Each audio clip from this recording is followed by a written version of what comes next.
कार्यक्रम हवा महल।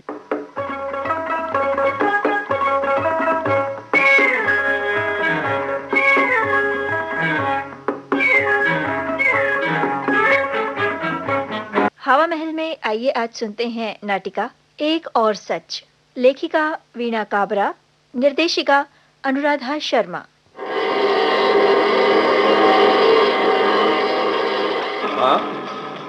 माँ, मुनीम जी ने बताया कि तुमने ट्रस्ट के खाते में से 5,000 रुपए निकाले हैं। आपको रुपए चाहिए तो मुझसे मांगती, मुनीम जी तक क्यों पहुंची? बस कुछ खर्च आ गया था, भाभी को जरूरत थी, उन्होंने मंगाए थे, तो मना कैसे करती, इसीलिए रुपए निकाले। हाँ वो ठीक है, लेकिन अभी 2 महीने पहले तो मैंने तुम्हें 10,000 रुपए दिए थे, उसमें से नहीं भेज सकती थी? पर ट्रस्ट के खाते में से रुपए क्यों निकाले? क्यों? अब तुमसे पूछना पड़ेगा क्या कि रुपए कहां से निकालूं? मैं जानती थी कि उनके जाने के बाद मेरी यही हालत होगी। हे भगवान, तुमने ये क्यों किया? मुझे इस दुनिया में अकेला छोड़ दिया। अकेला क्यों? डॉक्टर अंकल हैं तो सही आपके साथ। तुम्हें शर्म नहीं आती ऐसी बात कहते? मैं जा रहा हूं, और हाँ, आगे से आप रुपए निकालें तो पहले मुझसे पूछ लें। अनीता, बात क्या है? क्यों परेशान हो? किशन, क्या बताऊं, अभी तो इनको गए हुए महीने भी नहीं बीते और ये महेंद्र आंखें दिखाने लगा है। मुझे तो लगता था मैंने ऐसे किया ही क्या है। रुपए उठाती हूं तो वो भी मेरा हक है, मेरी मर्जी है, मैं चाहे जिस काम में लूं। नहीं अनीता, तुम्हारी मर्जी सब जगह नहीं चलेगी। ट्रस्ट के रुपए तुम महेंद्र की मर्जी के बिना नहीं उठा सकती। वो बालिग है, कभी भी तुम्हें रोक सकता है। ट्रस्ट में महेंद्र और उषा को ही रुपए उठाने का अधिकार है। तुम्हें तो गिनती के रुपए मिलेंगे बस। तुमने पहले तो कभी नहीं बताया मुझे। क्या तुम मेरे लिए कुछ नहीं छोड़ गए? नहीं नहीं, ऐसी कोई बात नहीं है। अभी अभी मैं वकील से मिलकर आ रहा हूं। वकील ने बताया कि तुम्हारे नाम गहने और मकान है, तुम्हें हर महीने 10,000 रुपए मिलेंगे। पर सारे नगद रुपयों का उन्होंने ट्रस्ट को अधिकार दे दिया। उस ट्रस्ट से केवल महेंद्र और उषा को ही रुपए मिलेंगे। ये तो मेरा अपमान है, ये ऐसा नहीं कर सकते। मुझे तो महेंद्र की चालबाजी लगती है। नहीं अनीता, नहीं, महेंद्र इसमें कुछ नहीं कर सकता है।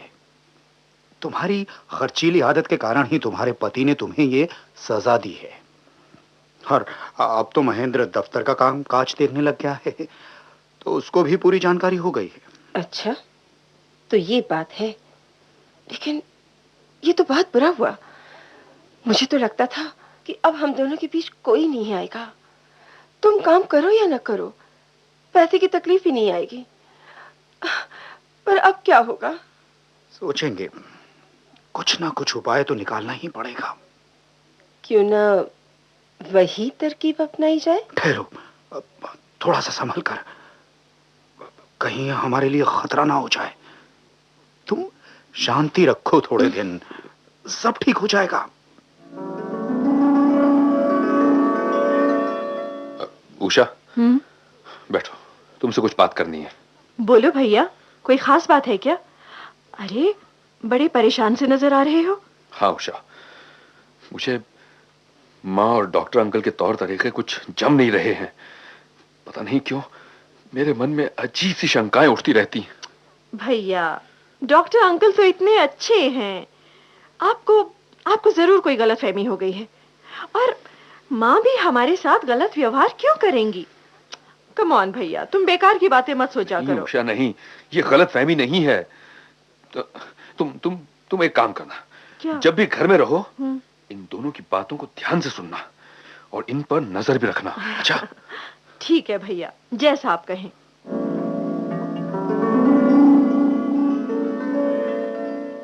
किशन, आपने क्या सोचा है?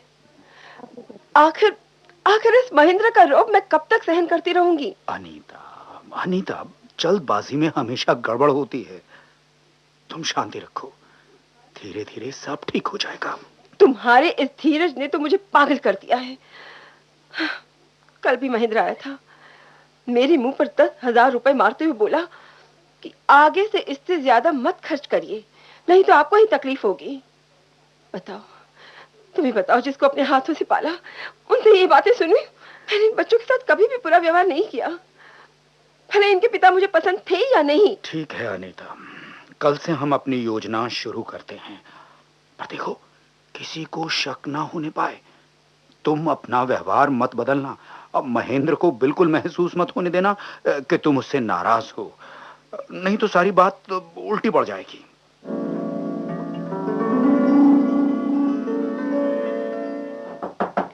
भैया,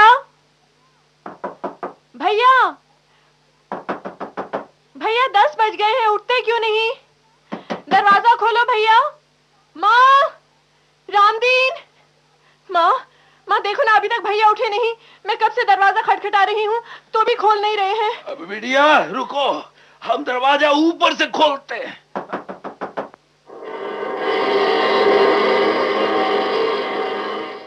माँ, माँ देखो तो भैया को क्या हुआ है। हाँ? रामदीन, रामदीन डॉक्टर को फोन करो। देखो तो महेंद्र को क्या हुआ है। अच्छा माँ, रात को ही तो मुझसे बात कर रहे थे, एकदम ठीक थे, अचानक ही क्या हो गया? भैया, भैया तुम बोलते क्यों नहीं?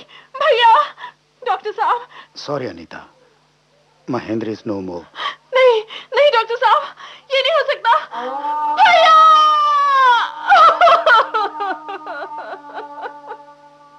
भैया! उफ, क्या किया जाए, किससे बात की जाए? अरे हाँ, अच्छा याद आया, वीना ने डिटेक्टिव एजेंसी खोल रखी है, क्यों ना उसी से बात की जाए।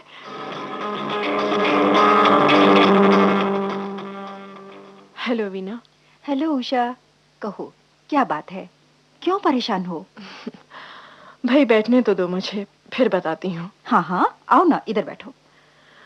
वीना, तुमसे आज 5 सालों बाद मुलाकात हो रही है। इसके बीच मेरी जिंदगी में क्या कुछ घट गया तुम नहीं जानती। बस अपनी जिंदगी के उलझे धागों को सुलझाने के लिए तुम्हारे पास आई हूँ। कहो ना, क्या परेशानी है? पिछले साल मेरे पापा गुजर गए थे।